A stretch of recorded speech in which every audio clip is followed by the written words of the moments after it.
Bonjour, aujourd'hui je vais vous faire une présentation qui s'intitule L'aide médicale à mourir, liens et enjeux philosophiques avec le concept de santé. Donc, sans plus tarder, je vais vous faire une introduction à mon projet de recherche ainsi qu'une introduction à ma présentation d'aujourd'hui. Au sein d'une société en constante évolution, les débats entourant l'aide médicale à mourir suscitent des réflexions profondes quant à la nature de la vie, de la mort et de la dignité humaine. Face à des réalités médicales complexes et des questionnements éthiques persistants, la question de l'aide médicale à mourir émerge comme une composante incontournable des discussions contemporaines sur les soins de fin de vie.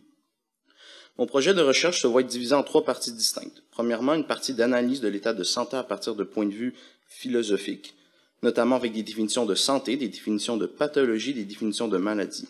Cette partie se voit donc être une introduction à la philosophie de la médecine et une introduction aux grands courants de pensée que l'on peut retrouver dans ce domaine. La deuxième partie, elle, se voit être très semblable, mais ayant pour seule différence d'être spécialisée. Directement, j'analyserai le concept de santé mentale à l'aide de points de vue philosophiques. Finalement, je vais faire des liens avec le sujet principal de ma recherche et établir des enjeux particuliers que l'on peut retrouver entre l'aide médicale à mourir et les concepts de santé et de santé mentale.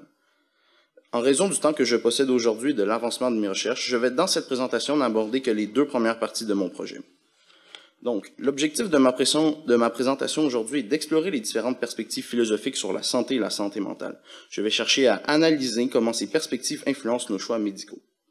Donc, pourquoi l'approche philosophique est-elle importante? La philosophie reflète une importance cruciale dans les débats sur l'aide médicale à mourir. En explorant les valeurs éthiques, la dignité humaine et les principes d'autonomie, elle offre un cadre conceptuel essentiel pour analyser les dilemmes éthiques et complexes de cette pratique. Donc, voici l'ordre du jour, j'ai fait l'introduction. Et je vais continuer en faisant une définition de la santé philosophique et une définition de la santé mentale philosophique. Donc, une approche philosophique de la santé. Donc, notre conception de la santé est profondément influencée par différentes perspectives philosophiques. Je vais explorer ces deux approches majeures que l'on retrouve, soit l'approche naturaliste, qui se fonde sur des critères biologiques objectifs, et le normativisme, qui introduit des évaluations éthiques dans la définition de la santé.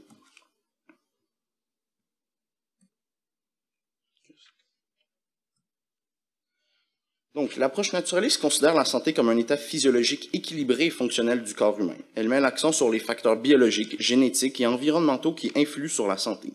Selon l'approche naturaliste, la santé est souvent définie en termes d'absence de maladie ou de dysfonctionnement physiologique. Cela signifie que la santé est considérée comme un état où les organes et les systèmes du corps fonctionnent de manière optimale sans présence de symptômes ou de maladies. Cette perspective prend en compte les principes de la médecine traditionnelle et des sciences biologiques. Elle se concentre sur la compréhension des processus biologiques, des fonctions organiques et des mécanismes génétiques qui contribuent à maintenir l'équilibre et la stabilité du corps.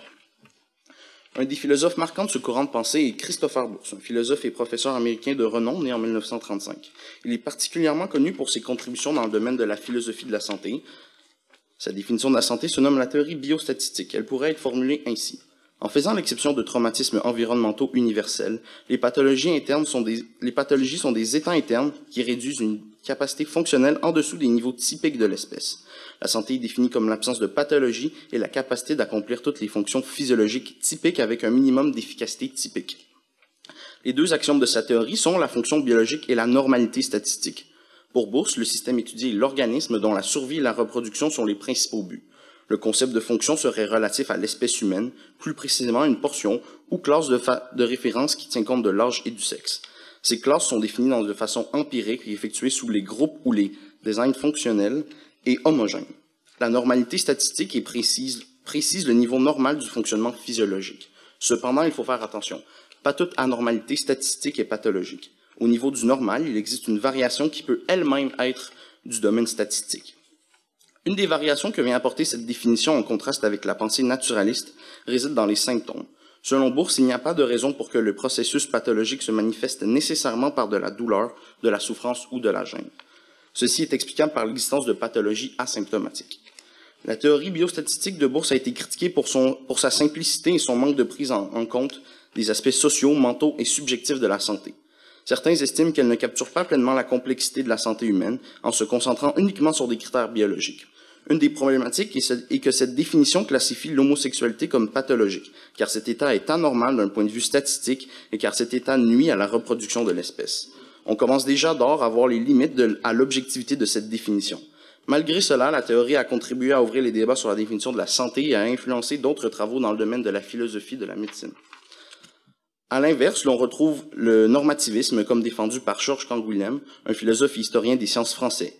Il souligne que la santé ne peut pas être comprise uniquement en termes de faits biologiques. Selon cette approche, la santé est déterminée par la conformité d'un individu à des normes préétablies qui définissent le fonctionnement optimal d'un organisme. Ces normes peuvent être biologiques, socialement construites ou une combinaison des deux. En d'autres termes, être en bonne santé signifie se situer dans les limites acceptables définies par ces normes, qu'elles soient liées à des paramètres physiologiques, à des comportements ou d'autres aspects. Selon Canguilhem, la santé ne devrait pas être simplement définie comme l'absence de maladie, mais plutôt comme la capacité pour un organisme de maintenir son intégrité et son équilibre face aux perturbations de son environnement. Il a souligné le caractère dynamique et adaptatif de la vie, considérant la santé comme une capacité d'adaptation et de régulation constante. Canguilhem a également mis en avant l'idée que la normativité biologique doit être comprise dans un contexte historique et culturel. Il a souligné l'importance de comprendre comment les normes biologiques évoluent et changent au fil du temps, reflétant les connaissances et les valeurs de la société.